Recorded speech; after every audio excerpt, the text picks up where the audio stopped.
Hey, welcome back, everybody, to Backtrekking, the podcast where we look back at the real-world inspirations behind classic episodes of Star Trek. I'm one of your hosts, Caliban, and today I met Picard, and he gave me some Cabernet. I gotta say, it was a good day. And I'm joined on this episode by my co-host, Riker Barada Nikto. I'm Gooey Yes. Fame. Hi. And we've returned to explore the stories behind your favorite Trek shows. And today we're talking about two tales of failed first encounters between civilizations and the lessons those stories can teach us. It's the 1951 sci-fi classic, The Day the Earth Stood Still, and the Star Trek The Next Generation episode, First Contact. Another good pairing. Yeah, I love it when we're doing the classics. And we did Forbidden Planet a while ago. And now we're doing The Day the Earth Stood Still, which is really still one of the held up as one of the best sci-fi films. Oh ever made. yeah, sure. I mean, it holds up. It's a fun watch to this day, I would say. As a Keanu Reeves fan, I know you're a Keanu Reeves fan. Did you get to check out the 2008 remake? I did. I watched both. Good. We could talk about that then. Yeah, great. But not for too long, though. We can talk about why it's maybe not considered one of the best sci-fi films of all time. It's very not. It's very of its time, which is funny because the original but also is timeless in a lot of ways. Yeah. Yeah, I think what's at the core of both of those stories, also the Trek episode that we're going to talk about today, is really what makes or breaks it. You know, makes it memorable or makes it kind of forgettable. But we will definitely talk about that in a little bit. This is the part of the show where we talk about the news.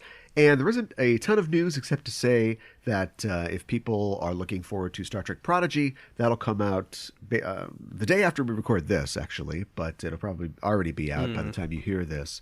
And I am looking forward to Prodigy. Of course, we're covering it on our live episodes for Enterprising Individuals. If people want to hop over and check that out, Thursday nights at 8 o'clock, we go live and talk about whatever episode came out that week of Star Trek Prodigy. All right. Oh, and I should say that you could find that by going to EISTPOD on Twitter and just following us, and you'll send the link out when we go live. All right, Prodigy season. Yeah, it's just continuing for you, this never-ending Star Trek. Well, in November it becomes Prodigy/Discovery season, and we'll be covering that live as well. Yeah, so, but really looking forward to that show. Loved everything that I've heard so far. And it's already been seen by some fans. I know they showed it at New York City Comic Con recently. And everybody's under an NDA, but they all have big smiles on their face. And they say that it's really good. You can't sign an NDA on a smile. Right. Your document doesn't apply to my face. Yeah.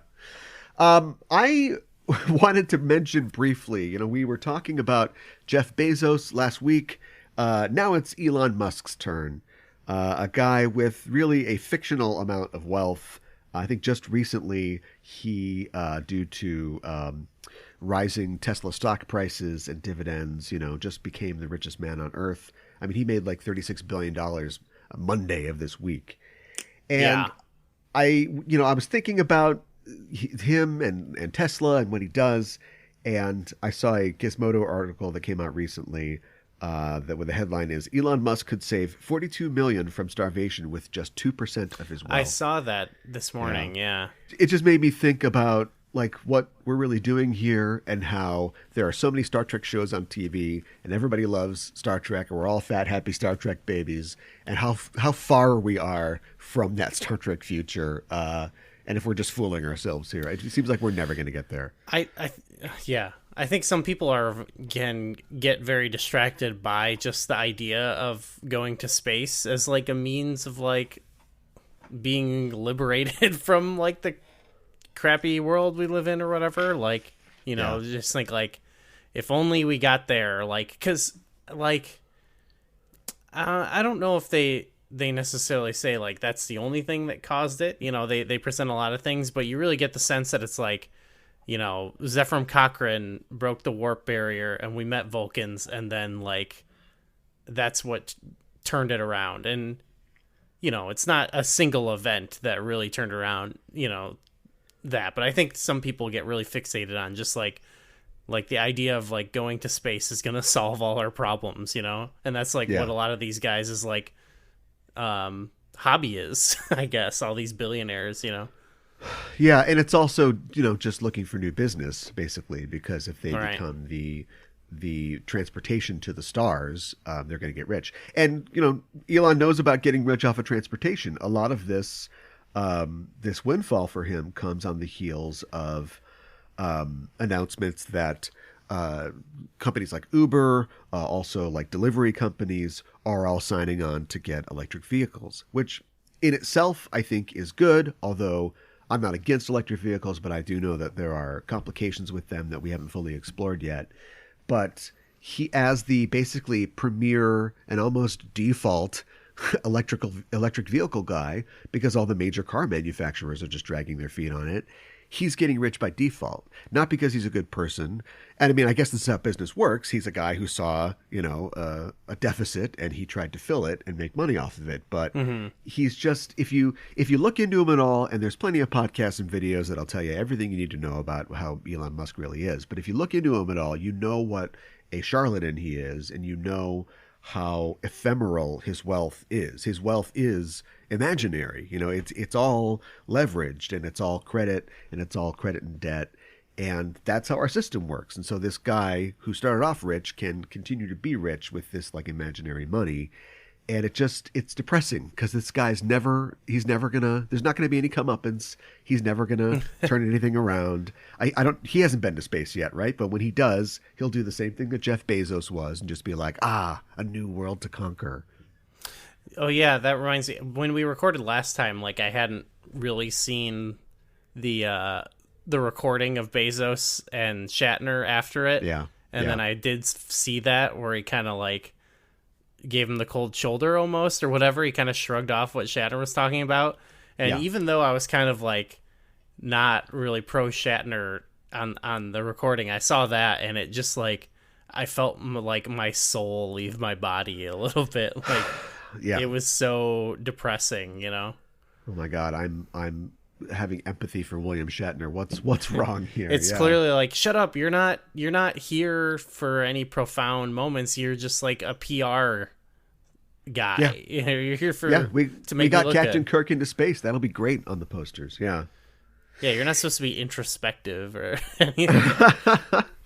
And we're talking about first contacts today, and as you just pointed out, like one half of the equation was creating a warp drive. The other half was having this well-established, very put together patron species arrive. And even though, as we see in Enterprise, it's too slow for humans' liking, ushering us into the future, going, oh, here's a replicator, or here's a transporter. Here's how you fix your crop problems. Here's how you get rid of radiation. And there's nobody's going to come and help us.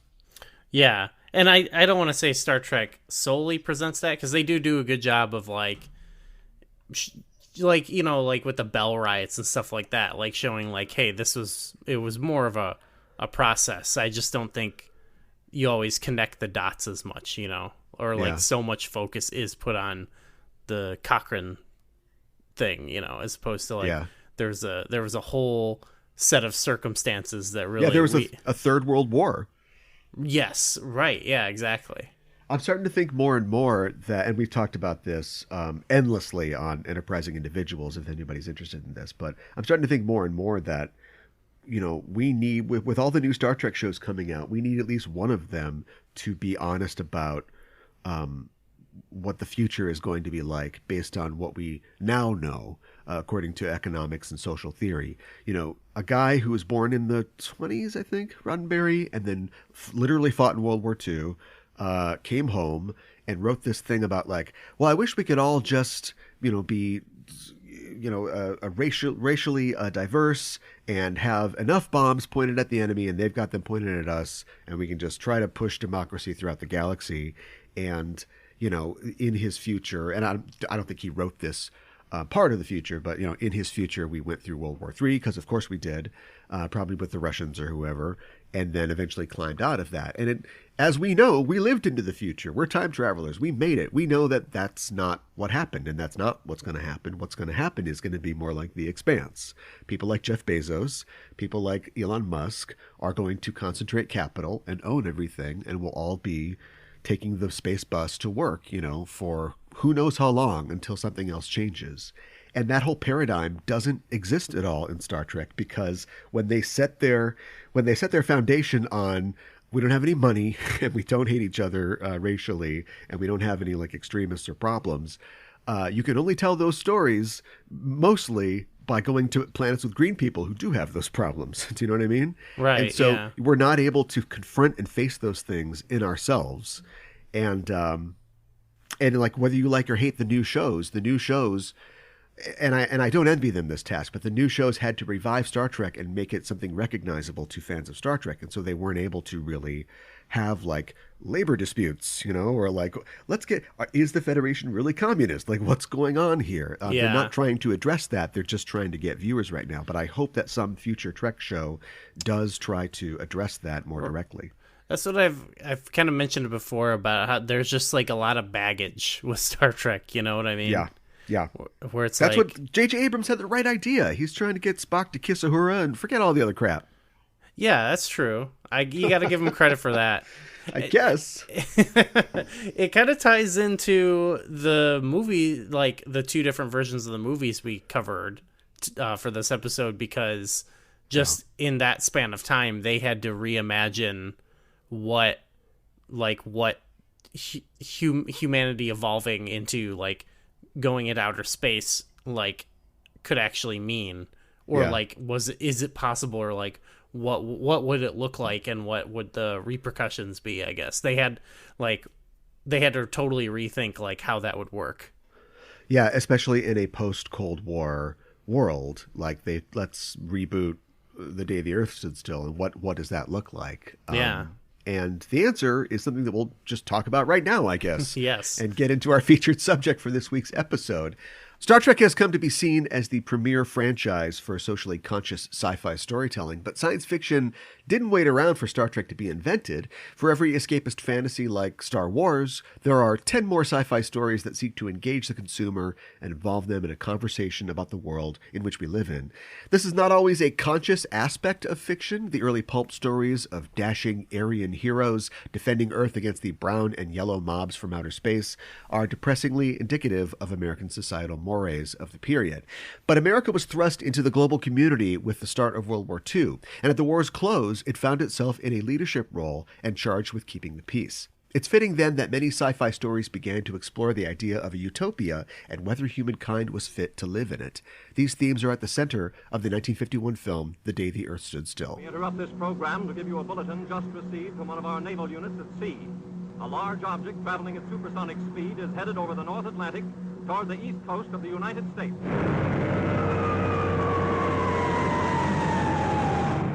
Ladies and gentlemen, this is Drew Pearson. We bring you this special radio-television broadcast in order to give you the very latest information on an amazing phenomenon, the arrival of a space ship in Washington. The Army has taken every precaution to meet any emergency which may develop. Just a minute, ladies and gentlemen, I think something is happening.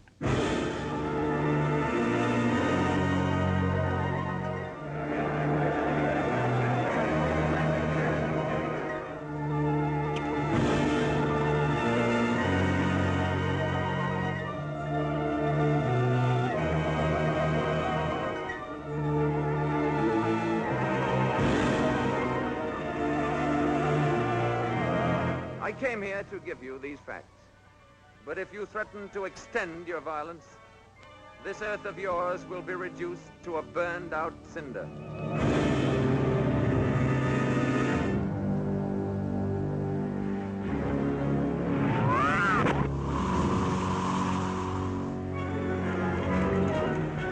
He's a robot. Without you, what could he do? There's no limit to what he could do. He could destroy the earth. All vehicles, close in. Let's go.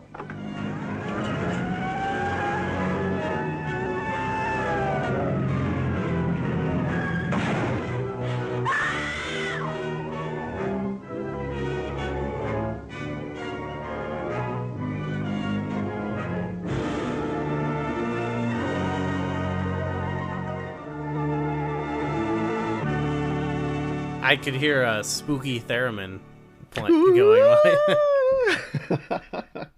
1951, this movie came out. And I say that, the Scott Derrickson movie came out post-Cold War. This is basically pre-Cold War, or like the very, very early days of the Cold War? Yeah, totally. It's like, it's still thinking about that, but I think it's more just thinking about, it's probably, it's like just the afterthought of World War II also, Yeah.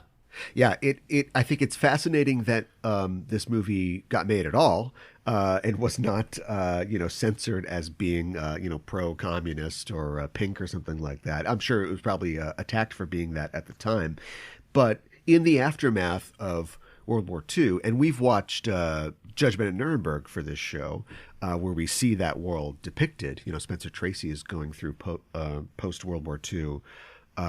Nuremberg and Germany. This is like, people are literally refugees still, from the war. Like Europe is turned upside down. And of course the UN has been founded and is trying to, literally police things. But it is all new. It is all, a new, fresh territory here that this guy Klaatu just kind of lands in the middle of. But it is on the cutting edge of like the Cold War, because it does like fit in that context so well, for sure. Yeah. And he's like, yeah, okay, I want to talk to everybody. And the representative from the government's like, yeah, I don't think that's not gonna be a thing. That was pretty cool. Like, we don't have that. He's like, well, you got a building just down the way where we do that. Yeah, but I don't think that's going to be a thing though. Yeah. That's, so I guess what I mean about, I don't know if this is jumping the gun, but like that in reference to the Scott Derrickson one, which is like, in that one, like the original one, it is kind of a reckoning with like our aggression in like World War II, and also like our expanding, military state, the military industrial complex, whatever. Ike hasn't showed up to warn us about that yet. Right. But yeah, you're right. It's already there. It's definitely at the end of World War II, now we have this expansive military power across the globe. And it sort of is. It is imagining like, okay, what does that mean if that keeps growing? Whereas in the 2008 one, they couldn't make it about that anymore. They couldn't make it about aliens being afraid of people coming out into space and being aggressive, because at that point, this is now like post 9/11. This is like the end of the Bush administration, and this is when we're all like what are we even like good for? Like we can't do anything. We can't do anything. Yeah, and it lands almost solely on environmentalism, which is by extension, environmentalism is just really the stalking horse for rampant capitalism, basically. But they can't say that because they need capitalists to pay for this movie. So instead, it's just Kano's just like, you're endangering the frogs, you're ruining your planet. Yeah. And so we got to save all the frogs and the snakes. It doesn't have quite the same impact at all. There is sort of an element in the original one too, where it's like, it's just talking about like aggression and people getting along, but the real issue there is like, imperial aggression specifically. It's not like the whole human race. Yeah. So there's some of that in the original. Yeah. Yeah. I love that idea of the first contact of like, yeah, sure, like we want to help you with your problems, but we want to help you because you're going to make a lot of trouble for us when you finally get here. We have a nice kind of thing going in space, and we don't want you to be the neighbor who throws loud parties and doesn't mow his lawn and stuff like that. Yeah, which is joining international community, which is on everybody's minds at this time. Yeah, and by 2008, it's like that imperial empire has totally failed. Like, it's totally ineffectual. So what are they going to do? What are we going to do? We're not even going to get to space. We need like a guy to come up with a plane that doesn't even take us to space when we went to space before, Right. So they could not imagine any alien that could ever be afraid of humanity. It's not even like remotely multicultural or worldwide. they don't even really bother to see what the other countries want out of this. They cut to the chase a lot quicker, because before he is like, well, we could meet the UN in the original, and he's like, no, I want to talk to everyone. And this one, they're like, well, we'll go to the UN. And he's like, okay, yeah, I guess that's fine. Yeah, and Kathy Bates is like, yeah, but you're not gonna. We're gonna sit on you for a while. We're not gonna let other people check you out. Yeah, it's maybe it's too bad that we're talking about the 2008 one so much, but maybe that's important to do. I love that idea of the first contact with intentions. with Klaatu coming specifically to say, sure, we don't want you to destroy ourselves, but also we don't want you to destroy. What's going on, what we've got going on in the rest of the galaxy. And I think that is probably one of a list of things that that our Star Trek heroes are thinking about when they initiate first contact, but it's presented in a lot more benevolent way. And we don't want to talk about it too much before we get to our Star Trek episode, but I like the idea that this is similar to something that Captain Picard or Captain Kirk would do.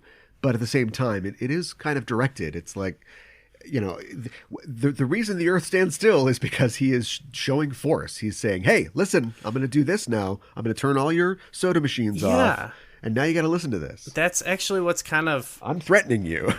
Yeah, what's kind of cool about it, in a way, is that it's like... I guess the way I even remembered it from when I watched it, 10 years ago, was like, it's just like a movie... similar to Star Trek, where it's like some highfalutin people come and dress down a society and tells them to shape up and be more like us.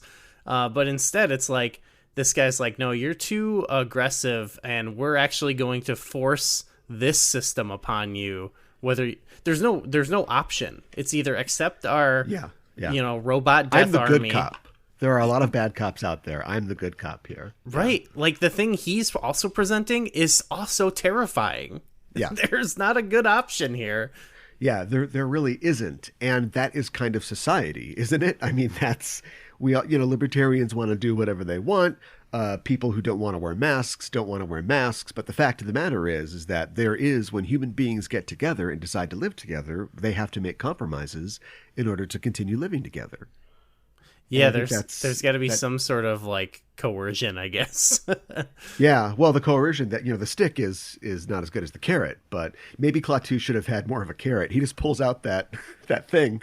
Here's a note: if you're going to give the president of a world a telescope or whatever it is that allows him to study other planets, don't put spikes all over it. It's like the most weapon-looking scientific instrument in the world. So I don't really blame that guy for putting a slug in him. If it had been like a stuffed animal or something. Yeah, that would have been nice. There you go. Yeah, right. It was brought out by a sexy lady or something like that. Did you get a chance to check out the story that inspired the film at all? No, I didn't know about that. This is based on a story called Farewell to the Master, which is written in 1940, so we're going even farther back. And it has a lot of elements, it shares a lot of elements, but clearly the people behind the film, they wanted to tell this specific story with the specific connotations that we're discussing. It's a little different. It takes place in Earth's future, and this is of course, the late 30s, early 40s. So it's a future where it's basically just what we've got, but it's flying cars and things like that. And this ship shows up in Washington, and they figure out that it is not just a spaceship, but it's a time ship as well. And there's something of a suggestion that they might be, from Earth's future, or they might be, they're not just like aliens. And there is a Klaatu character. He is immediately gunned down. The second he gets out of the UFO, he's just blown away. Damn. And then everybody feels bad about that, and they build this big tomb. But there is still the question of this robot that is still here. And so the Smithsonian builds a wing that goes out onto the mall that covers the ship, and it's their new space wing. And at this point, humanity has spread throughout the solar system, but hasn't found aliens outside of our solar system yet.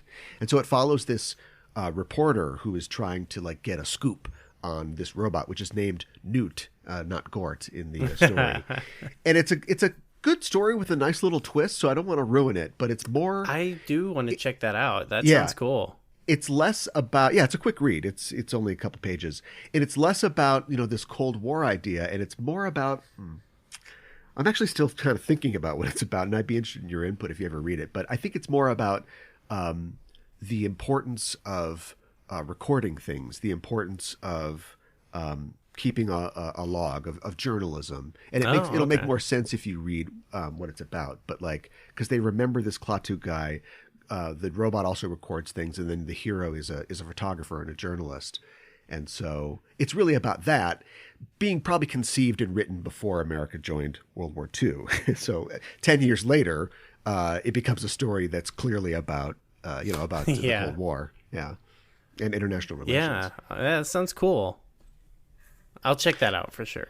But this movie is 95% on Rotten Tomatoes. It was directed by Robert Wise, who, of course, directed Star Trek: The Motion Picture, as well as a lot of stuff. West Side Story, a lot of classic movies.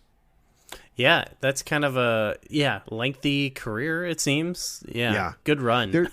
He's won Academy Award for Best Director and so on and so forth. It's impressive to me because this is this is very well shot for an older film. We've watched some black and white movies before, and outside of Casablanca, sometimes black and white movies, the filmmaking isn't there, especially a sci-fi film like this, which is just a thrill, really, although it does have a message. And I think that this is really well done. You see a lot of great touches, a lot of great cinematography. Yeah, cinematography is really good. Not to dwell on it, but compared to that 2008 version, looks like total trash. So, this just goes to show, I guess, updated time and technology and all that stuff can't replace craft. That's for sure. The 2008 one, the effects, I mean, this is 2008, right? Iron Man came out that year, and the effects are cheap. They don't look good. No, yeah. This is, I think 2008 is maybe the worst, in my mind, the worst era of modern blockbuster effects in cinema, blockbuster in general. But I feel like we had a good run. I like the 90s, and the early 2000s even had some good on the cutting edge of CG stuff. And then somewhere around 2008, a switch was flipped and everything became blue or gray. Yeah. Or green and bland. You're not gonna impugn the honor of the year that gave us Jumper, are you? Okay, Jumper. I guess I don't have much to say about Jumper. A lot of that was the YA craze was. I mean, YA is still popular, but your Spiderwick Chronicles, your City of Ember, your Inkheart, your films like that were coming out in 2008 too. Yeah, that was after. That's the post Harry Potter run. Yeah. So I don't know, just kind of and that's stuff I don't know about, but I know what a Pirate of the Caribbean is, so maybe that's true too. I started checking out when it was made around books that were never meant for me to read. Yeah. Well, luckily we don't have to talk about it until we find a Star Trek episode that's based on Harry Potter. But back to this film, you mentioned when we were talking before a theremin, and I think it was just de rigueur. There's some kind of federal law that you had to have a theremin in your soundtrack. I mean, it's great. I love it. 50s, yeah. But it is interesting though, and Bernard Herrmann, the a legendary composer, did the music for the movie. So apparently he was not adverse to working with a theremin. I mean, I think I think they only what, I don't even want to mention it, but they only threw it in the credits of the remake. Oh, but, okay. Yeah, because I was thinking that great open, that classic open of the first film. How are they gonna address that? In the 2008 version, and then you watch 2008 and it opens with no music. It's just a black screen, no music. It's great. The open of this was great, and I loved it. So it was such a. I think it reminded me it's a totally different effect, but it reminded me of Forbidden Planet and how they had like the animation for the monster. Yeah. But just Yeah. the shot of the ship in the sky it's so simple but effective. Like just that like beam, the white disc, you know, like that looks so good even still. Like when I see that, I don't know, it's just one of those things. I see it still and I'm like, whoa. Yeah. that's for, scary. And for 1951, you know, this is only a couple years away from seeing something, a light in the sky is really bad news. Yeah, that's fair. Yeah. All it needs is that, really. You don't have to overthink it. I mean, all the designs are very simplistic in this. Yeah, but classic though at the same time. Yeah, exactly. He lands in DC and he is accidentally shot, and they're like, we're going to take him to Walter Reed. And it's like, oh my God, don't take him to Walter Reed. But maybe back in the 50s, Walter Reed was better than it is now. And, I started to think about, this is nowadays, we have to look at everything in terms of like, which side is this on in the culture war? But the culture war didn't exist back then. But also a lot of what we think of as very conservative elements didn't exist either. The John Birch Society wasn't founded until 1958. So when this guy comes in, the secretary to the president, whatever the modern equivalent of that would be now, maybe chief of staff or something, and it starts talking to him, and he's kind of denying all his requests. It doesn't come from like, one political side or party or other. I mean, Truman, I guess, would have been in the White House. But you immediately want to hate that guy. But I don't think that he's like a bad guy necessarily. He's just like, well, no, we're not going to let you just, we're not going to, all the world leaders, there's no satellite, there's no worldwide communication. So all the world leaders are going to have to fly somewhere, Yalta or something, and then sit down. And nobody's going to do that for you right now. Yeah, I think that's just a thing it's something they're trying to do. Like, it's just like, it's kind of a neutral figure almost. Like even the new one, I think, sort of has that too with Kathy Bates, where it's like, it's not the president, because like it's very, that's very charged in 2008 with both the Bush presidency and then like the election, And so I feel like in both, it's sort of like even if it was in the 50s, the contemporary, if it was like Truman or Eisenhower or what, whoever they're going for, it definitely wouldn't be as charged for sure. But I still think they go like, let's have this guy, so you can't really project anything onto him, Yeah. And in the 2008 remake, I mean, it becomes almost more, even though she doesn't represent, either Bush or Obama or whatever, it becomes a more pointed act, because all he has to do is just get on YouTube. Do you know what I mean? Or just like point a TV camera at him and put him on CNN and let him just go, all right, here's the deal. But they just like refuse to do that. Although I'm really wondering, our Klaatu in 1951 is, a nice guy. He's calm. He's even tempered. He's smart. He's kind of funny. What if they put Keanu on TV? What would he even do? Like just go, we're closing this place down, so goodbye. Yeah. So they keep that part just because it's in the first movie. Just like the way that we go through the entire film of the new one and the Earth never stands still. Why call it the Earth stood still? I know. That's the whole point. Until the very end, where they end. they go, oh, and then everything stood still. But for no reason. Yeah.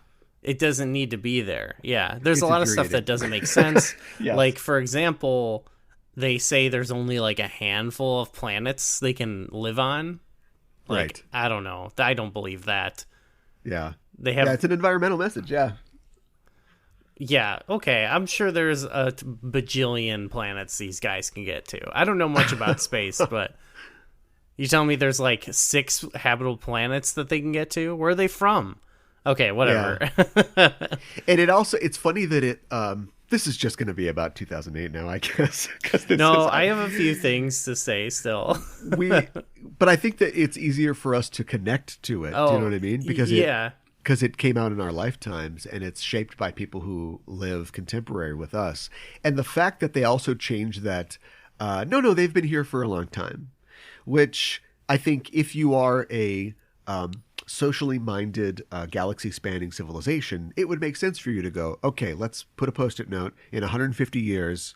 We're going to talk to these guys again after like observing them.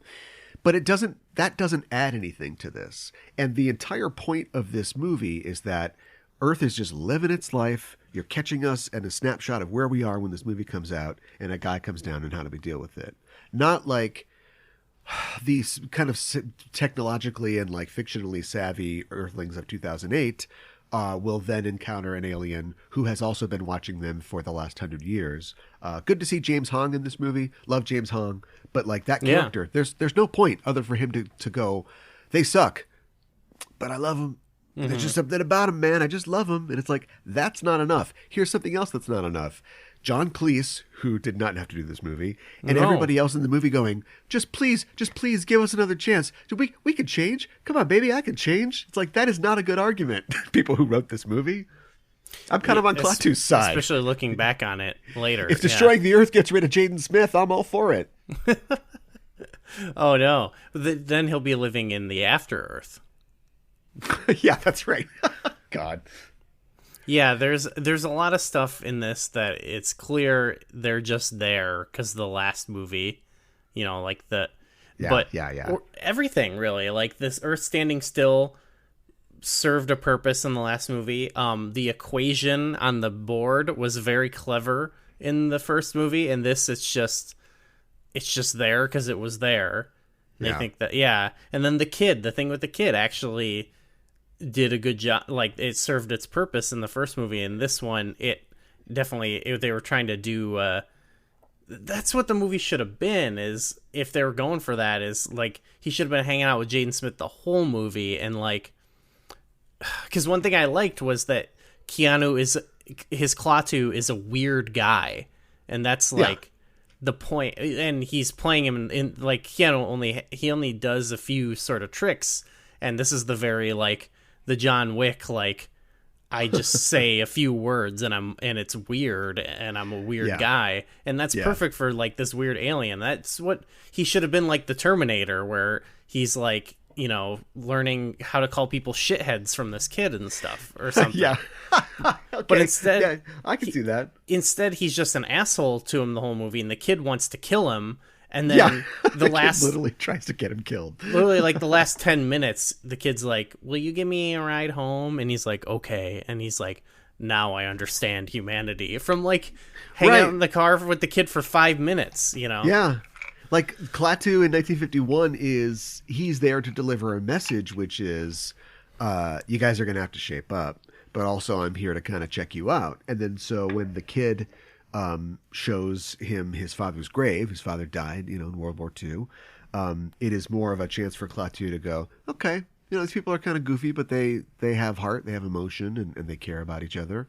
And in 2008, it serves only, like you said, only to reference the original film and also to provide a plot coupon for Weird Keanu to go, oh yes, of course they care about things. Because that's the difference. That's the difference about the two. Is like the one is like it's actually, I think, somewhat thoughtful about our aggression, as a species or whatever. Whereas this one, the 2008 one, it's all we can do in 2008, which is just feel so fucking sorry for ourselves because we sucked and we can't like make a government in Iraq or we can't do anything. So like all we can do is like beg for forgiveness. Like that to me, that's like the start of like the Obama era, is like just being like, please don't be mad at us, please. Yeah. Well. It is what it is. It doesn't do. And now we're over 10 years beyond that, and this idea of we can change is like it's a laugh looking back on it. It's like no, we can't and we didn't. The forces who don't want that change have called our bluff now. Yeah. Yes, because we know the movie. I mean, it's not like if the movie had actually said who they were, things would be different. But the movie might be it seems unaware of like the real problems, you know. Yeah, the scene in McDonald's is just so. It's exactly 2008, like you said. It's just perfect. It's just like, of course, I'm going to meet my contact at a McDonald's, and then he will have a delicious McCafe coffee while we discuss, the fate of humanity. It's depressing, and there's no. I guess Pepsi didn't want to be in a movie where they blow up the Earth or something. Yeah, I guess no. Pepsi is not a partner of McDonald's. That's Coke. So yeah, it does a thing that Star Trek does, which is like trying to be like, hey, humanity is cool, we can do it. But like it's Star Trek, though it's utopian sometimes, at least acknowledge like that we had to overcome something, you know, and it's like, you know, like when they encounter Q, you know, it's like, hey, we're cool, we're doing good stuff now, but this is like, I don't know, it just doesn't. I don't know. I guess if Q like encountered people in 2008, you know, we'd be screwed. Well, plus 2008, you know, that movie then is coming out in the wake of scenes like Captain Picard pleading with Q to give humanity another chance. So it's, you know, if it comes after, it has to sort of answer to that. And I don't know. It, you know, we think about the fact that if we're the contactors and we've learned the lessons of history that the advantages that a more advanced civilization has over a lesser one means that it's very likely that either direct exploitation will happen or unintended consequences. And so we think about that, or at least we should think about that. It's a little too late to apply it to our own planet, which is now completely, you know, covered with civilized quote unquote people. But yeah, I just think that I would really criticize the 2008 movie for just having their defense just be pleading with the alien not to kill them. But I guess that is kind of what like Picard does too. Yeah, true. Although like Picard's humanity is in a much better place than 2008 humanity was, but it's still just a lesser civilization, you know, looking at a more advanced one and saying, well, come on, right? We've got some stuff. We do this, we do that. Give us a chance. I do think like the first contact civilization it's a little bit slightly of it's a pre like total political polarization, like a 90s look at it of humanity in a similar way to the 2008 one where it's like, yeah, you know. Whereas now, if that movie was made now, Bobby would take him to the Lincoln Memorial and be like, you know, the Civil War was about states' rights, right? Or there wouldn't be. Which, by the way, fuck you, Bobby. A Yankees fan in D.C.? I don't think so. Come on. Oh wow! Calling Bobby out. Bobby was a little annoying, but. If anything, he should be a Nationals fan. And of course, the Nationals eventually moved to Minnesota, became my Minnesota Twins. So fuck you, Bobby. Bobby is not loyal. Yeah, I think maybe the way to go in 2008, because what's interesting about the new one or the old one is that it's like the violence that it's calling out is answered by violence, and it's like maybe. I don't know, maybe the like environmental exploitation that's occurring. Like maybe it would have been an interesting hook if Keanu shows up and it's like, actually, we were kind of hoping to like consume the planet, you know? Like we don't want you to destroy it because we wanted, I don't know, something like that, you know? The Galactus scenario, which I hope Marvel finally gets on the stick and makes their Fantastic Four movie. They can now, right? Yeah, they have a chance to get the Galactus thing right. That's interesting. That idea of a Q or a higher species, you know, judging us or having to explain ourselves to, you know, mom and dad or what have you. I think that both films. The first one really goes into this. The second one makes only a nod. Both films, though, emphasize learning and science. You know, like the scientists are the real people that I want to talk to. Yeah. The people who are free from, hopefully, from ideology and free from like conflicts. and the matters of state, a geniocracy, if you will. It seems like the 1951 movie is suggesting it would be better if people like Professor Barnhart were, in power. Professor Barnhart has a distinctively non-Jewish name. Yeah, you think? Einstein was still around at this point. They're not going to cast Einstein or just have somebody play Einstein, but I just think it's interesting that like he's certainly like a sort of European, scientist type. But he could have been Dr. Goldstein or something like that, but they didn't go with that. They talk about him in a similar way. Yeah. Because I was thinking like at first in my mind I was just like, oh, he's just some like college professor. Like why would this kid know who he is? And then I realized like, oh, he's more of an Einstein like figure. Yeah. That sort of guy. I don't know why I defaulted to that. Why does Bobby have a train set under his bed? Is that supposed to like that was that equivalent of like like preface like the train at the end of the movie like stopping or seeing that? Because if we would cut back to Bobby's room and his little train set stops, then that's like kind of a metaphor, both on the small scale and the large scale. Like this affects everyone on Earth. I thought it was just like because Bobby was staying up. Bobby's like, his mom, who is a lot. Did you get like real Kate Mulgrew vibes off of his mom? Yeah, and her, for sure. The way she like, carried herself. I'm going out for the 10th time this week, so take care of everything here. He's like, okay, and then he just does whatever he wants. Yeah, and then he just pulls the train. It was like that equivalent of like when you play your Game Boy under your blankets or something, Yeah, there you go. Yeah. And she's just letting him walk around the city with this weird guy.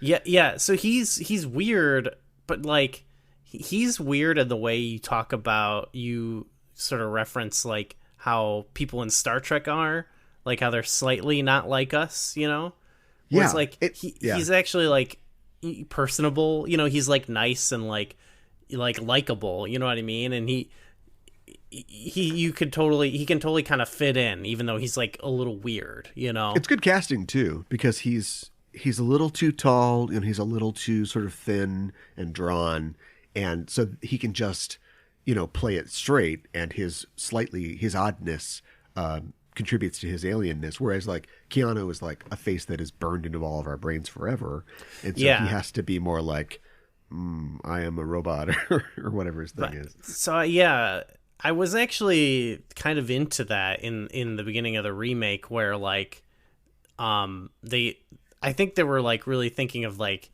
the like making it make sense, like why does he like look like us, and like thinking of like what's a hook. And I did kind of like that weird like birthing scene or whatever where he was all gooey and stuff, like his Matrix self too when he's in the pod, and then like I was so into like when he was being interviewed and when he killed that guy with his powers and like that sort of stuff. I was kind of into that like weird Klaatu with powers take. Like I almost think if they just went in made a totally different movie, you know what I mean?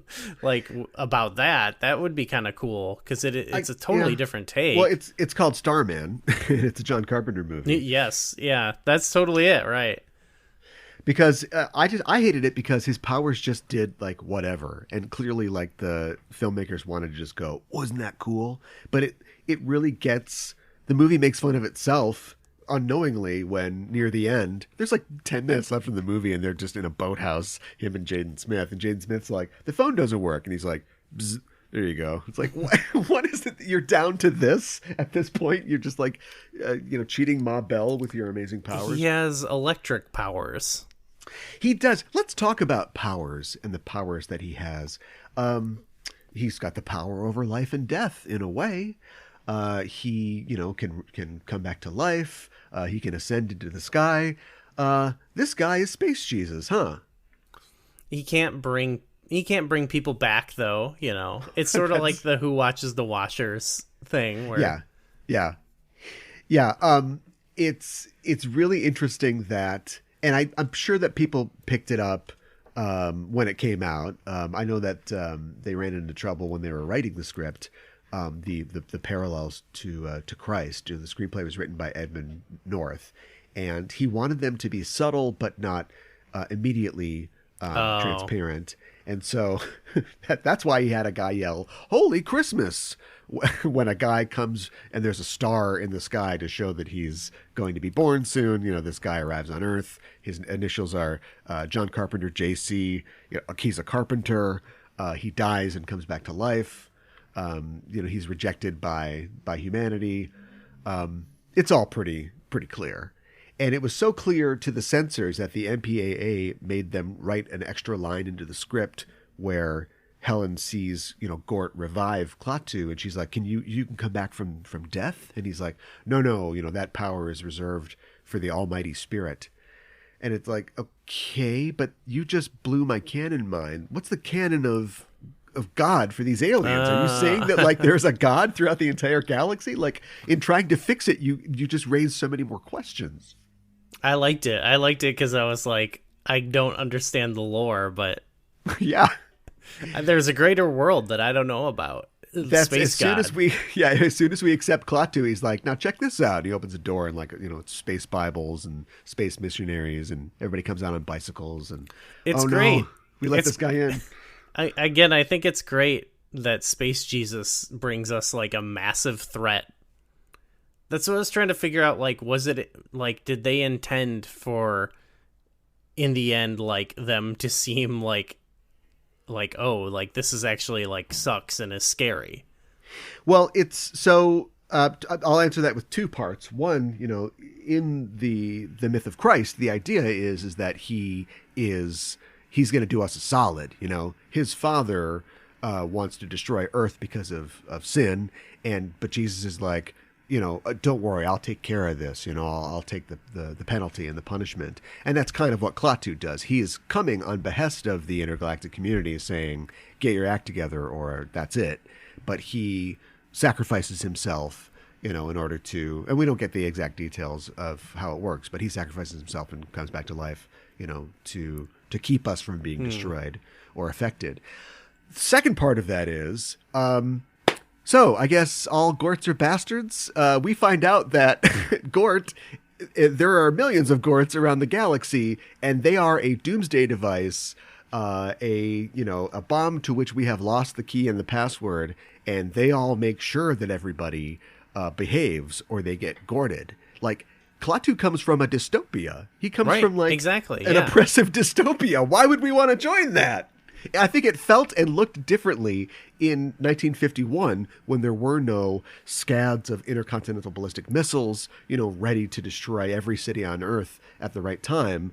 But that's their solution, and it is haunting. Is that like the people who made it, or like imagine this like they're longing after World War II? I think so. To have something like the UN where it's like we just need to create a body that will, enforce peace throughout the planet.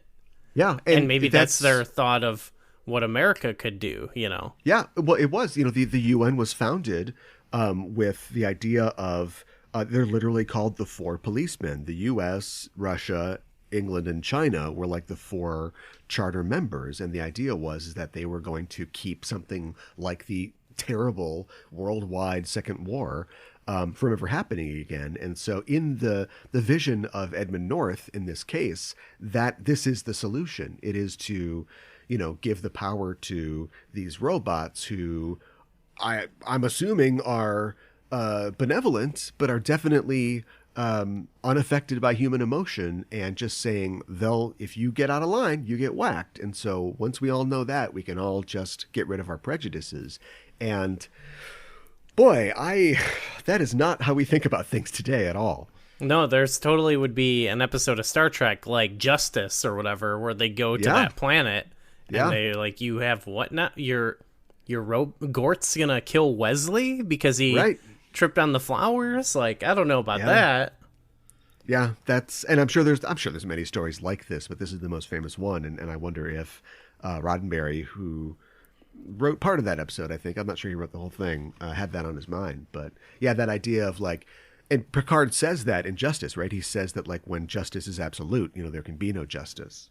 Right. Yeah. Yeah. And then Riker has a stupid tagline where he's like, what, something about a rule book. It's like, all right, man. Like, Picard's statement was fine. You could have just left it at that. Yeah.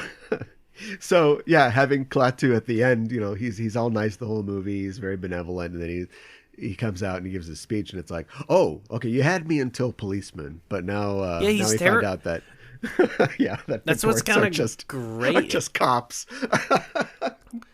That's what's kind of great is because I feel like, it's like less of a, it's sort of just like, it just has a strange pacing, but in a cool way, where it's like, a lot of the movie is just him sort of like hanging out, talking to this kid, like getting info and being like, I don't know about that, Billy. And then in the end, he's like, we will fucking kill you. Yeah, right. Yeah. And I was watching this with a friend, and I was commenting on the idea that, like, I think there's an escalation, of course, in all things. People got freaked out by the train coming at the movie screen and the Great Train Robbery. But, like, in the 50s, it was enough to just, people were cool with looking at some army trucks driving by, and so you've got like a couple scenes where the rollout scene, where the cars are going and we're just watching the cars. It's had some cool shots, though, I would say. But at the same time, we would give me a voiceover, give me some characters talking, give me some, forward the story. Whereas in 2008, we've replaced that with spectacle. That was, I guess, spectacle for somebody in the 50s. Now it's just for absolutely no reason other than, I guess, we're scared. We're going to send Predator drones after Gort and the spaceship. And so you've got military guy, he's got a mustache, and he's like, all right, you lock sidewinders into S-foil position. We're going to attack, do this. And it's just, we just need to have some explosions here because and people God driving knows. Around, John Hamm driving the car. And yeah, poor John Hamm who just gets murked in the movie, and all he was trying to do is help. Yeah, it's sort of like, we've talked about the whole like old movies. People are like, old movies slow and boring, which you've kind of hit the misconception of that before. Yeah. But if anything, this shows it. Is because the original is a thrill ride, and it's pretty briskly paced. It moves along, and then this one, it's like it's only 15 minutes longer, but it feels so much longer and just so much fluff. You know what I mean? Like it drags. Yeah. Yeah, we just really just wait for, like, what is the point? Like, what's going to happen? It's like, it was just, like, fine to have, like, a robot carry a guy around in the original, but this one, he's got to become, like, this crazy swarm or whatever. Yeah, which if it's, so they said it was in, like, Virginia, right? And so it heads to, or we follow a swarm that goes to Washington because, no, is it New York? No, it's New York? Where does the thing land? It lands in Central Park, right? Yeah. Oh, yeah. It lands in Central Park. So it's headed for New York and Central Park. So does that mean that, like, everything on the Eastern Seaboard is gray goo, like from Virginia to New York? Like, this world is going to have some things to deal with once Keanu Reeves takes off. Yeah. Well, we wiped out Jersey. I was going to say he says the magical words, but he should have said the magical words, but he only says does he say the words at all? He does in the beginning, but it's when he first comes off the ship or whatever and he gets shot, but it's super distorted. It almost sounded like they were like embarrassed. Yeah, they were embarrassed by it for sure. Yeah. I which is like, I guess, I don't know. Like, why make the movie? Do you know what I mean? But because then that show, so they do a thing like, okay, it's like totally fitting in the original one that like he's just like, this is my robot. His name is Gort. Yeah. It's like cool. Yeah. But in this, it's like they have a walk and talk scene of like a military guy being like, he stands for geothermal organic radiation technology, Gort. Yeah. And it's like, that's so stupid. Like, why? Yeah. Why? And they even make fun of it. Like, oh, no, we're on your side. We know this is dumb. Because the guy's like, the military and their acronyms. I hate that. No. I hate you both. Yeah. That's enough, I think. Is anything that we haven't said about this classic film? I think we covered it pretty good. No. Yeah.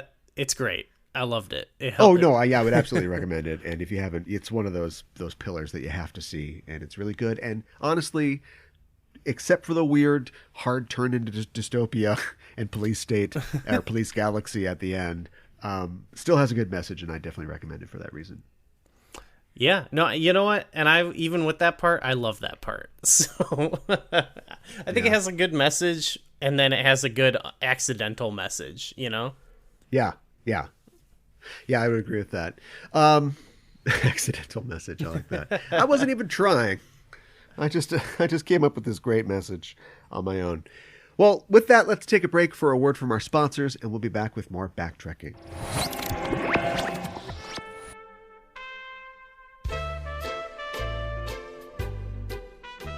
Hello, I'm Mikan Hana. And I'm Caliban. I'm a huge Sailor Moon fan. I've been a Moonie since the beginning. I've seen every episode, every movie. I've read all the manga. I love it. I've got a head full of bad wiring, and I've never seen a single episode. Do you want to join the wonderful world of Sailor Moon? Okay. Enter laughing. It's hard to believe that was us. It feels like ancient history. We recorded that a few minutes ago. Ancient history, but now that I'm a Sailor Moon expert. You're not an expert? But I'm trying. Every week on Sailor Noob, we talk about a new episode of the original Sailor Moon series. It's all new to me. And I'm a little more seasoned. I've been a Japanese language student, and I've lived in Japan. And you use your experiences to talk about the food, fashion, and culture of every episode of Sailor Moon. What do you do again? Share in the wonder of a classic anime series. Good enough. Sailor Noob is a great companion for first-time watchers, and it is a fun hit of nostalgia for the experienced fan. You can catch the show every Friday wherever you get your podcasts. And you can find us on Facebook, Twitter, Instagram, and Tumblr, posting all things Sailor Moon. One day I shall be the master. Let's just get through this series first. Okay.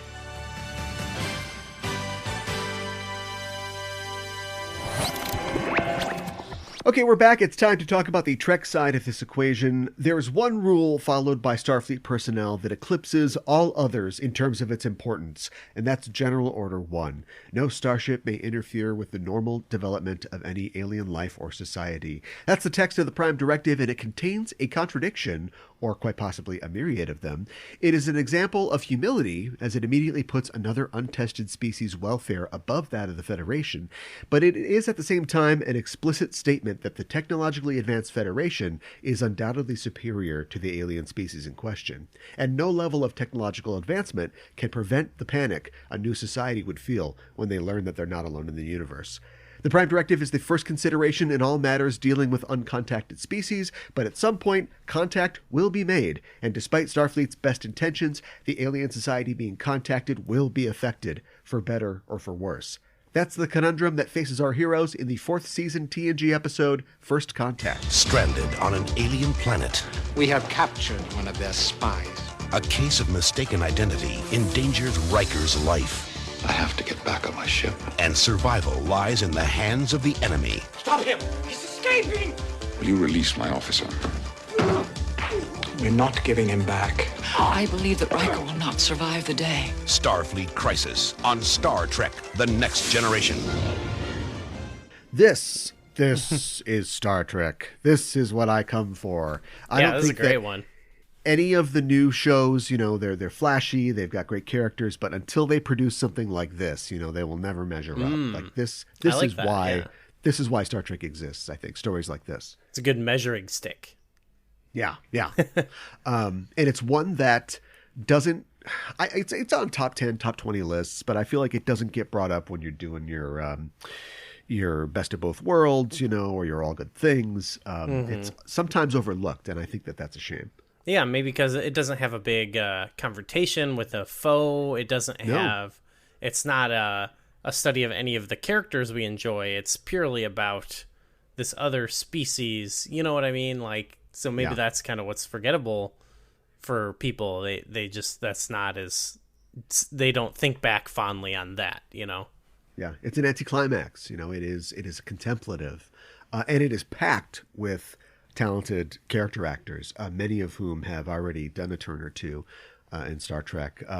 George Coe, of course, plays the main, the president of the alien planet, and Carolyn Seymour plays like the minister of space. She's in charge of the space program. The nutty guy at the end, Michael Crolla, I was like, where have I seen this guy before? And then I remembered he's in Ghostbusters. He is the hotel manager of the Biltmore when they go to bust the ghost, and they're like, oh, that'll be $4,000. He's like, that's I won't pay that. That's Michael Ensign. Yeah. Okay. Nice. And then of course it stars Bibi Nurith as sex crazed alien lady. She's so funny though. She is. That's my only thing where the episode produces such a like a melancholic tone and it's so thoughtful. And then you've got this one scene where she just wants to bang Riker and she's throwing himself at her. And like, it is a fun scene, but I think I might think about dropping it just to maintain the kind of tone of the episode. It doesn't really it doesn't because otherwise really what's it for other than to just laugh at? Right. Yeah. It's executed. It's all her delivery. It's so good. Yeah. You know? I think that scene was written kind of late in the process, and it was written specifically with her in mind. I think somebody knew, like, I think we can get Bibi Nurith, and she'd be great for that. That role. Yeah. Because I thought it would maybe make more sense if she like ended up then playing a role or something like in the episode. Yeah, she just disappears. Yeah. Yeah. It's not like she does him and then like then turns him in or something like that, or she defends him later on. Like she's gone. They do have, episodes sometimes that have that tone that it like this would just be fit right into, but instead, like I'll call you next time I'm in the galaxy or whatever, or the sector is like ridiculous. Yeah. Wah wah. Yeah. This episode, the story comes from Mark Scott Zicree, who has written other episodes of other Treks, and he did. He pitched like 50 or 60 stories or something like that. And they bought this one. And then it has one of the largest writing staffs on any Star Trek episode. It was written by 5 other people, with Joe Menosky, Ronald D. Moore, and Michael Piller amongst those contributors. And I think it was Michael Piller who finally made the connection between the premise of the story and The Day the Earth Stood Still. And he said, that's what we should look at. We should look at that movie, and we should do something that we don't normally do, and is kind of one of our rules. We should tell this story from the perspective of the aliens and not from our crew. A rule that, thank God they broke, because they would go on to break that again and again later on in other types of episodes like this. But that was like a big deal. And Michael Piller was the guy who goes, look, I like Gene Roddenberry. We all like Gene Roddenberry, but we got to break some of these dumb rules that he's got. Which, that led to, I think, some great episodes, was reconsidering some of the rules for sure. Yeah. It does almost a different thing because it does that, which is like, it just kind of shows how like more, I mean, I don't want to say boring because they put Riker in danger, but how so much more like kind of banal, like this act is, where it's just like they obviously it's great importance, but it's just like, this is like kind of a protocol we're following, and then you think about these movies. I don't know. I just think about like any alien invasion movie where it's like, we're all freaking out and it's so scary and it's almost has a horror to it. And I just always wonder, like, what's the alien point of view? Like, hey, I wonder how these guys will be. You know what I mean? Like, hopefully this one's chill. It's weird to see our heroes be so powerless too. I think that's something that TNG did maybe more often than a lot of other shows did, is that they, as the kind of sad gods that come into this, it's like seeing Klaatu just be like, I wish that I could use my amazing technology to just make all the nations of Earth get along, but I can't. And so I feel trapped even with all my power. And we see that with, I love how we don't see Picard on the bridge and he's saying, well, we should go talk to the president of the planet. So meet me in transporter room 3. And they go down there and they say, Mr. O'Brien, they just appear like spirits, they just sort of appear in these scenes with these other characters. And it is kind of like freaky. It's like, oh, these guys can do whatever they want and show up and take off. But yet their hands are tied politically because of the situation they find themselves in. And they can't just like beam Riker away to safety. And it isn't until the end where the one guy, tries to commit like political suicide, like literally to forward his cause, that Crusher and Worf just beam down like, all right, fuck this. Like we're just going to put ourselves in this situation because it's gone tits up. Yeah, I like that it's subtle. Like they don't overemphasize how scary they would be. It's not like they show them with glowing red eyes or something, or like light them. Yeah. But just by but they are aware of it, like you said, because they don't show them on the bridge. So it is like it does put me in that moment. Like it gives the context without like overemphasizing it, I guess, like how freaky it is when they do show up and you're just like, oh man, Picard, like yeah, I know who he is, and like I love this guy, but like if I didn't know who he was, like this would be very intense and scary if he just showed up. Yeah, and Carolyn Seymour is like working late, on the internet or whatever, and they beam in, and I think it's very intentionally like a dark room, and they're kind of in shadow, and they're these like shadowy figures, and they're like the friendly heroes of the show that we've been following for 4 years. But to Carolyn Seymour, it's like, where did you guys come from? Who are you guys? Yeah, exactly. I was like able to kind of like process both those feelings at once, and it was kind of fun. Yeah. This we don't really dig too deep into the politics and the society of the aliens, in this case, the Malkorians. But there is a suggestion that there is a portion of their society that would not be amenable to finding out that they are not alone in the universe. And I think that this episode has the benefit of being written in 1989 or 1990, whenever it was, in that it can sort of subtly address those things. Whereas if it was written now, there would just literally be people with like green hats on that say like, make Malkoria great again. And there would be people outside, picketing outside. There'd be two sides picketing outside the hospital where Riker is. We just get the idea embodied in that one character of Krola, like the crazy guy, about how paranoid this species also has, like, paranoid people who are worried about this sort of thing. But there isn't the culture war of our current society that would inform what the fake culture war that we would see in the script. I was sort of like, I was holding off. Although those elements do exist. Yes. Well, I was like holding off on mentioning it earlier because I was waiting for this, but it does have like more of a like 90s, I guess 80s, but it felt very 90s, like pre like total political polarization, where like this guy's cabinet, could consist. It felt like a stand-in for Earth at that time, where it's like, his cabinet could kind of consist of like these ideologically like inconsistent things, like a guy who's way conservative in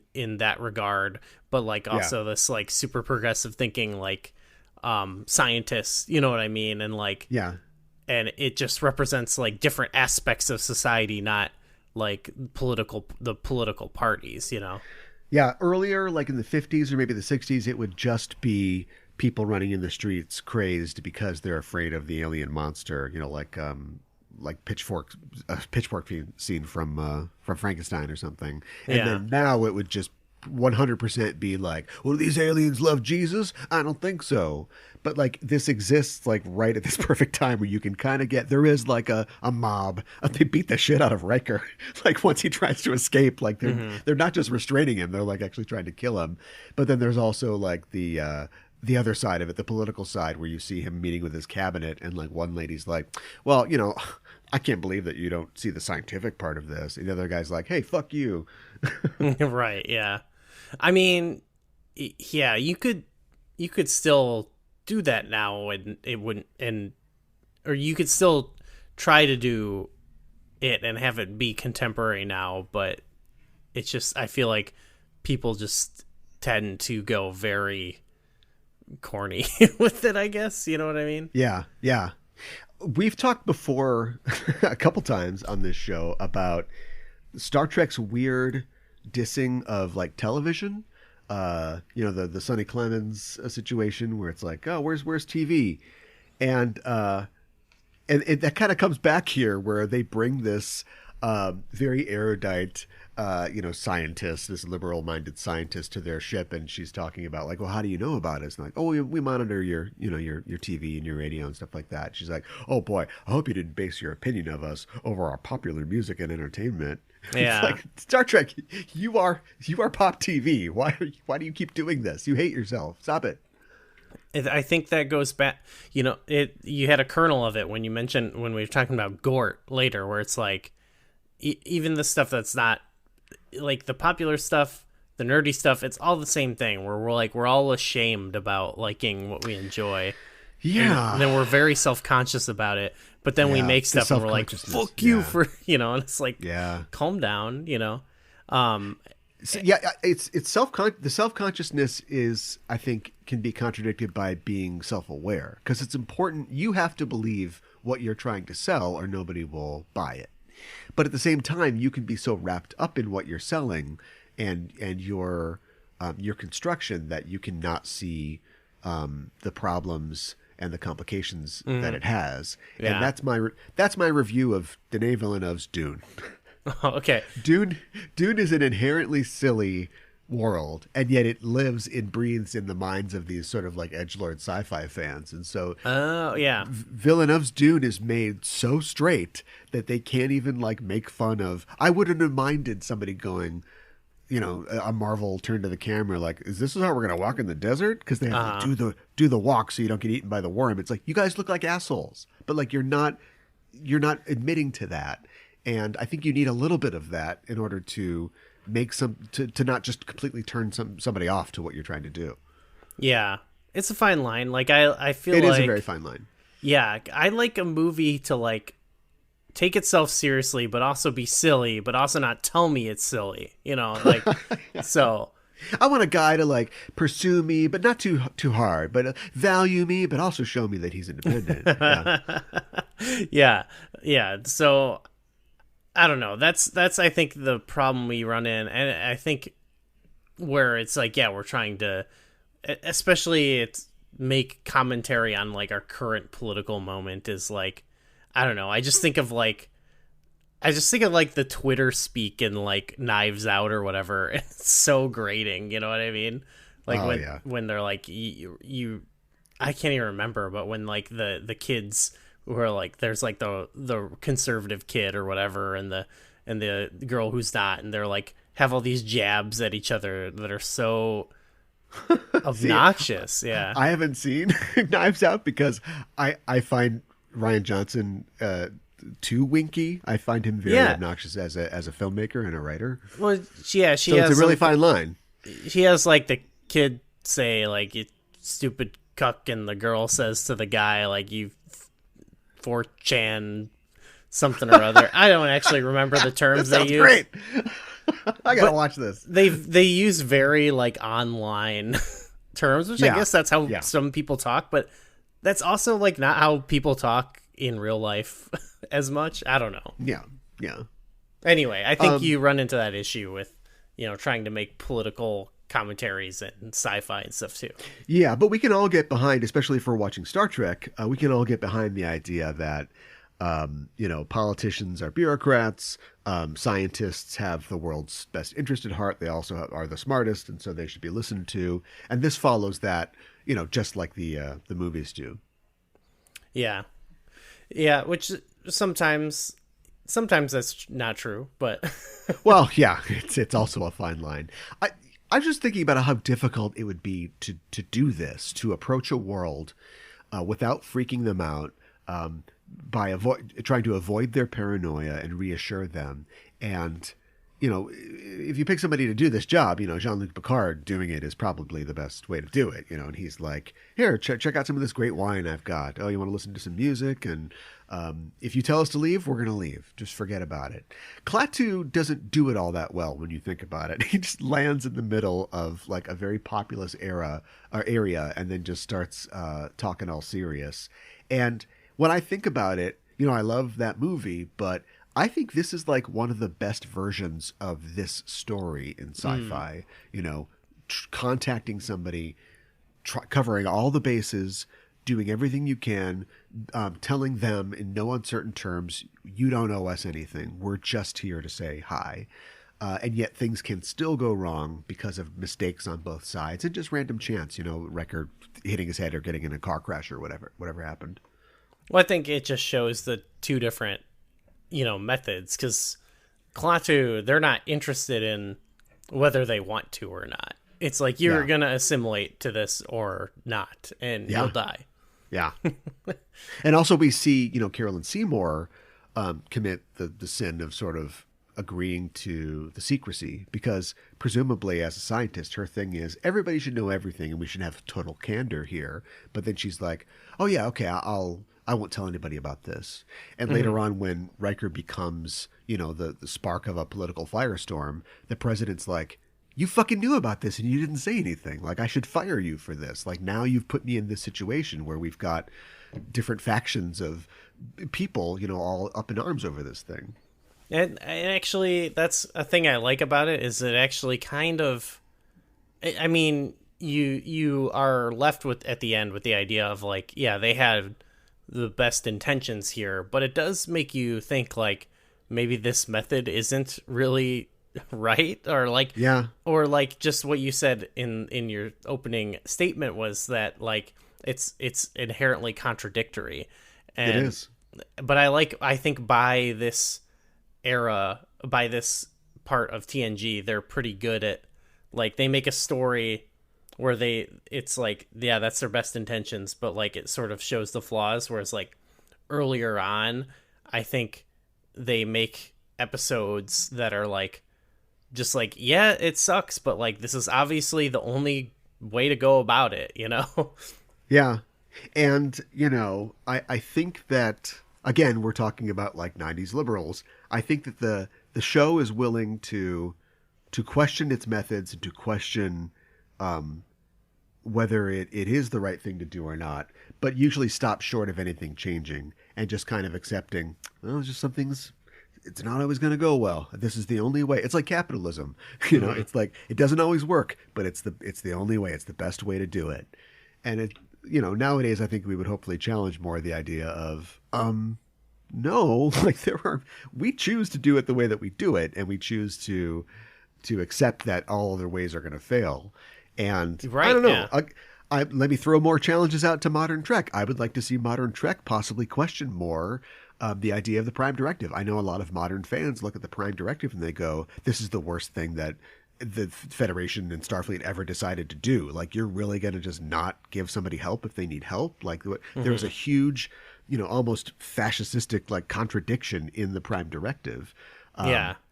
And yet Star Trek's like, what are you going to do? Yeah. I kind of see that. And I also see the flip side, which is like, because it sort of makes you think like it also exists to prevent them from going out and being like, here we are, we're the galactic police and we're here to show you the way, Yeah. We're here to bring democracy to your planet. I do think, I do, and they serve that role a lot, the Starfleet and the Federation. I do think, though, that if George Coe went back to everybody and they said, okay, all right, great, here's the deal. We don't want any part of this. Leave us alone. We may, make warp ships and fly around in our own system, but we don't want to be a part of this community. I do think that the Federation would do everything they could to just, wall them off and just let them live their society's lives. And then keep the lines open if later on another faction came into power and said, no, actually, we do want to take advantage of the intergalactic community. I think they'd be okay with that. Yeah. I hope they'd be okay with that. Yeah, that does seem to be their MO, which is, so I think that's sort of like why I can see like the pros of like having this directive, like it actually does kind of stand in contrast to the Cold War of like, we're going to go everywhere, anywhere that other people are, we're going to fight wars on your territory instead of ours. Yeah. If it's not doing things on our terms, we're going to come in, And Picard puts paid to that, later on in Star Trek Insurrection, where he's like, no, these people want to be left alone, and we're going to lock and load to make sure that, they get to be left alone. Yeah. So, it's weird because I feel like maybe that directive could be good because it's like it could prevent people from taking advantage of certain things. Like for example, you could manufacture a situation where someone needs help from someone else, and so we need to go in. You know what I mean? So I could totally see it's like, well, no, we can't because it's not our. We want to avoid it. We don't know what's going on. Right. I don't know. I guess I can see how it's complicated. Have Section 31 set up a false flag type situation. Or you have... suddenly they need our help. You have Kirk and Spock down on the one planet with the Klingons where they're like sabotaging stuff. Yeah. Or with their stealing the Romulans' cloaking device, in the Enterprise incident. Yeah, totally. Just setting up these situations. They're not quite as root beer as everybody wants to say. Not as root beer, yeah. They're a little Dr. Pepper. A little bit of Mr. Pibb in there. Yeah, it's another great one. I think we hit all the big marks. All the actors were good. Riker is great in it. I think that's worth pointing out. Where he's like doing his little lies. He's doing his best. He's doing his best. He's not pulling it off, but he keeps trying. He's not, but because it's so hard to sell. But I think he was rolling high on his like bluff checks, but like it's an almost impossible feat. Carolyn Seymour has been on Star Trek so much that I have no idea why we couldn't just have Marasta become like a recurring character on the show. Yeah. Like when they take her with, it's like, oh, that's such a cool thing. Now we can see, their world through her eyes. And we never that would be like the next series, like DS9 or Voyager would totally have her come back a lot. Yeah. With more serialization, but yeah. Yes, a great episode, and in the best tradition of Trek, a little melancholic, leaves you feeling a little bad, but there is hope for the future at the end. Fingers crossed. Well, something that makes Trek is the technology of their future and their society, which facilitates what they're doing, but just as often gets in the way, as it does in this episode. Don't give the guy from the Biltmore Hotel a phaser. He's going to shoot things with it.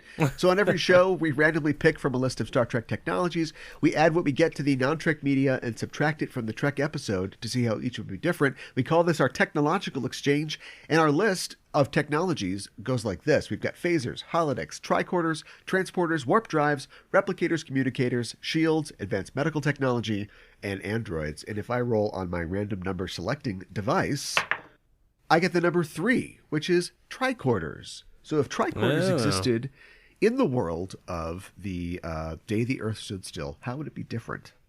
So like, does Earth have the tricorders? Earth has tricorders. Okay, because I feel like that could help, if they're trying to figure out what's going on with Klaatu. Yeah, first of all, they would know what Gort and the ship are made out of. They'd be able to, to tricorder it. They'd know when Klaatu steps out, and instead of showing everybody his nice Brill cream hair, he wears that goofy helmet. They'd know right away that he is a human or a human-like alien, so maybe they'd be less scared. Maybe he wouldn't get shot right away. Yeah, they could be like, oh, it's a little toy or whatever. Yeah. Oh, they brought us a little telescope or whatever. Yeah, maybe. Yeah. So now you have, I think that with their ability to detect and understand things, you would take the fear out of the situation. But does the paranoia remain? Maybe. I feel like this. I think if we had tricorders, maybe the Cold War would have gone differently in general, Oh, you're gonna take us back to a earlier point of deviation. This could have been a game changer, We would know. Well, World War I. We'd know that Gavro Princip, threw the bomb that killed the guy or whatever. Yeah. Or maybe the American Revolution would have been. I don't know how long tricorders have been around. The British would have detected Washington crossing the Delaware and sunk him. Well, maybe it's just a post-industrial revolution. Yeah. I think that maybe you do get more of a Cold War narrative, because instead of just being afraid of Klaatu and his intentions, but also wanting to keep this discovery to themselves.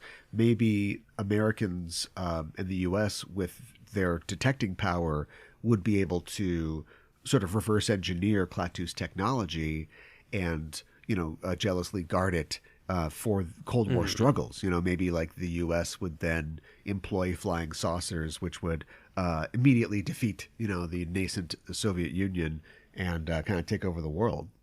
I could also just see tricorders in general, if like in the hands of a society that's like completely paranoid or whatever, like being used in more of like a invasion of privacy and like a security state type situation, which could work with a Cold War kind of thing where it's like J. Edgar Hoover gets his hands on some, and then they do like in Trouble with the Tribbles where they scan him and he's Klingon, but it's like, oh, he's Russian, or whatever. Yeah.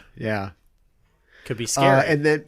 And then Aunt B takes one back to Mayberry. Did you see Frances Bavier, the actress that plays Aunt B, was one of the guests at at the hotel or whatever? The boarding house? No, I didn't notice that was her, but that's cool. That was a fun cast, that little gang they had. Yeah, and it's a good chance to see Klaatu, to see people who, again, if we did that today, they would all be of differing political stripes. If we did the one guy's like, he's a Democrat, but that totally means something different than now. It would be like he's a totally soy different. Beta cuck or whatever. Right. Like it would be the Ryan Johnson speak. But instead, it's just a chance for Klaatu to see, like, okay, like there's humans come in all kind of varieties and personalities and stuff like that. Yeah, some read the newspaper, some listen to the radio. Yeah. Some go out on dates with their paramour and leave their kid behind. Yeah, let the alien watch the kid. I know, it's just like, Bobby, have you ever, do you like gladiator movies, Bobby? I guess we did talk about her like boyfriend, who's kind of each movie or whatever has like its own character who's like the cynical guy who's like, I don't trust this, and it was kind of interesting that it was just like that guy as opposed to like, I don't know, I think of like usually it's like it'll be like a general or something, Yeah, they kind of split that guy in the 2008 one because John Hamm is nominally the coworker or possible romantic interest for the Jennifer Connelly character, but then you've got Kyle Chandler, who is the government toady who's going to like find out the secrets of Gort, and then is like only in 2 scenes and gets totally destroyed, and there's just no point. That guy's good at looking at like big scary stuff and going, "Oh man, this is scary." Bad. Yeah. Yeah, it's a split all over because John Hamm's not really a character. If anything, the kid is the James one who's Smith. Yeah. They combined Bobby with the boyfriend. Yeah, there you go. And then John Cleese. Let's put John Cleese in a movie and not have him be funny. That's what we need to do. I wonder who canceled on that they went and got John Cleese instead. He's got those acting chops that they wanted to show off. I guess just do like one joke or Jeez. Like. Yeah, just have his character. Like, I don't know. There could just be like, I think it goes back to what you're talking about, like, movies taking themselves so seriously. Like, just have him have some levity. Like, he doesn't have to be like, again, winking and nodding, but he could be like kind of. He doesn't even have to be over the top. I feel like, just some humor. Yeah, why not? Yeah, there's a saying in theater that mood spelled backwards is doom. And, playing it too much in that particular direction, this is really serious, that's not going to give you dividends.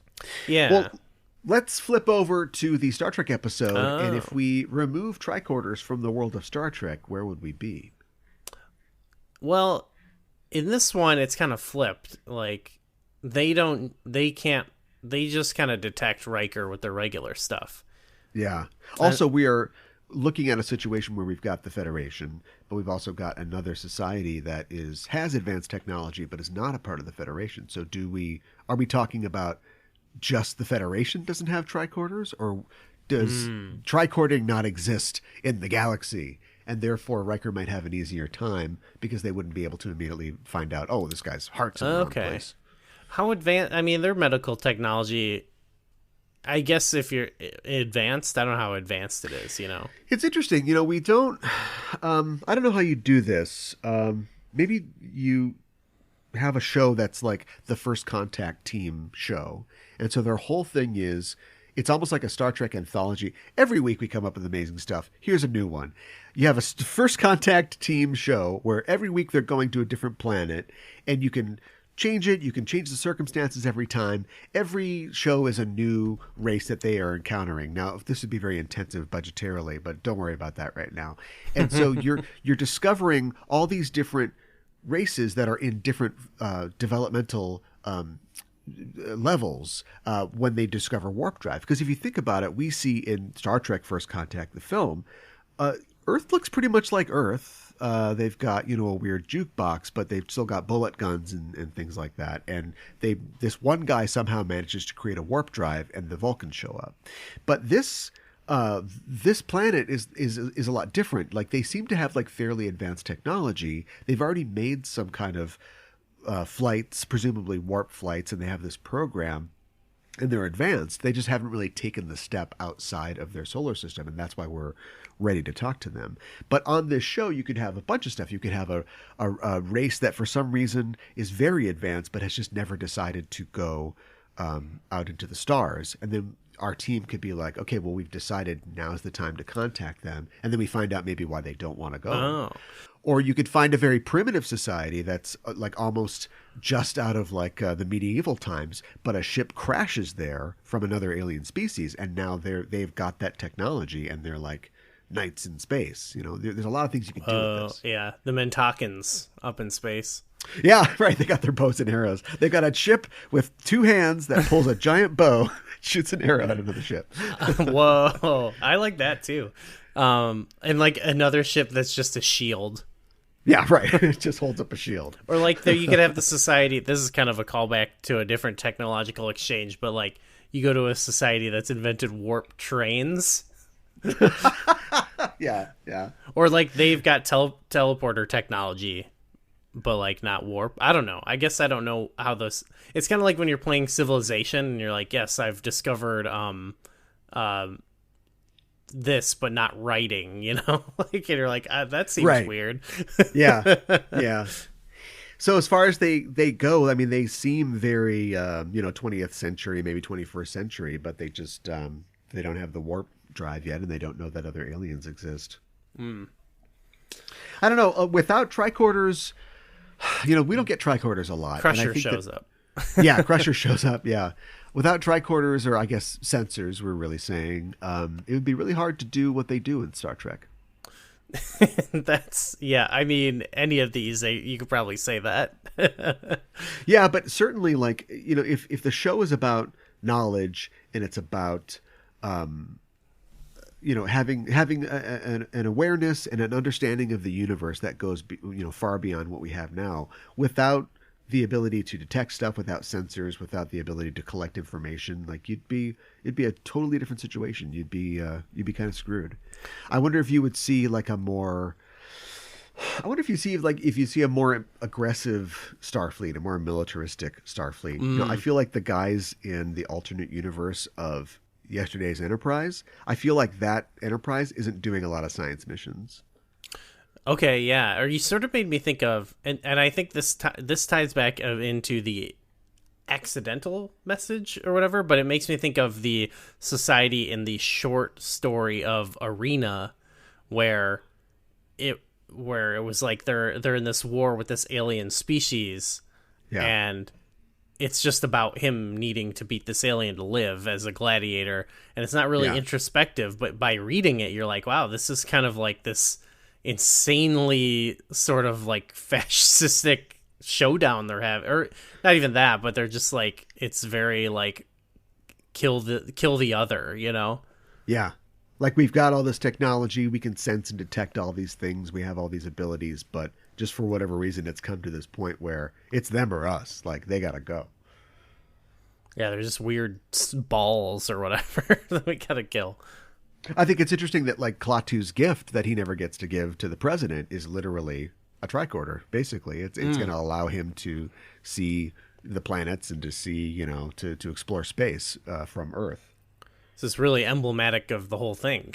That's what we need. We need the scientists to do the thing with the tricorders and get the knowledge, and that'll solve all of our problems. It makes you think of how they're like in the lore with like the Romulans in like Enterprise, where it's like they didn't really ever know who they were dealing with, right? Because they couldn't contact each other or something.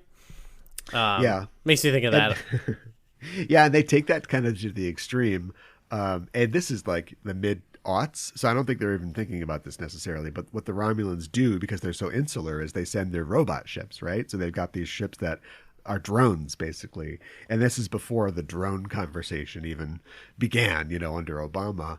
But they're sending these remote-controlled ships out, and so we're having to deal with that. Yeah. Whoa. So you got less contact, less knowledge, more aggression. Yeah, just cause problems with your robot ship. Blow up a wedding or two. Well, I think that we brought that to a somewhat satisfying conclusion. Should we tell people what's coming up on the next episode of Backtracking?